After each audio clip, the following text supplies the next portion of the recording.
Let's make a seasoned rice recipe. This has got a ton of flavor. It's going to be delicious. First of all, in our little pan here, we've actually got the heated started, and we have 1 tablespoon of olive oil. To that, we're going to add 1 small onion that we have diced, and we're going to cook that for about 2 to 3 minutes. Cook that down just a tad bit. To that, we're now going to add 2 teaspoons of minced garlic. And we're going to cook this for about another 30 seconds to 1 minute.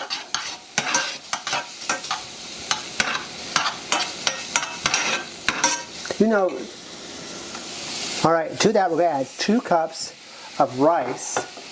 We're going to stir that around and we're going to just brown that for a second. So we're going to cook it for roughly 2 to 3 minutes. Okay, we let that toast just for a few minutes. Now we're going to add some spices. In this small container I got 1 teaspoon of salt, 1 teaspoon of black pepper, 1 teaspoon of paprika, 1 teaspoon of onion powder, and 1 teaspoon of garlic powder. Just going to put that in there. Kind of mix that in with my rice here real quick. Get a little coating. Now we're going to add 4 cups of chicken broth.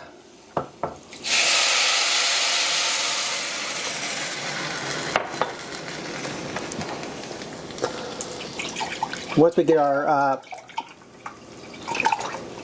chicken broth in our pan, we're going to put our lid on there.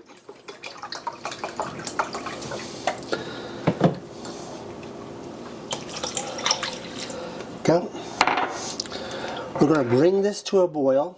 Once it brings to a boil, we're going to set it down to simmer, and we're going to cook it for 18 to 20 minutes on it. With the lid. With the lid on. All right. Look at that. It smells amazing. It's a very simple and easy and delicious seasoned rice recipe. Take a moment. Give this, try this recipe, give it a try. We hope you enjoy the recipe. Thank you for watching.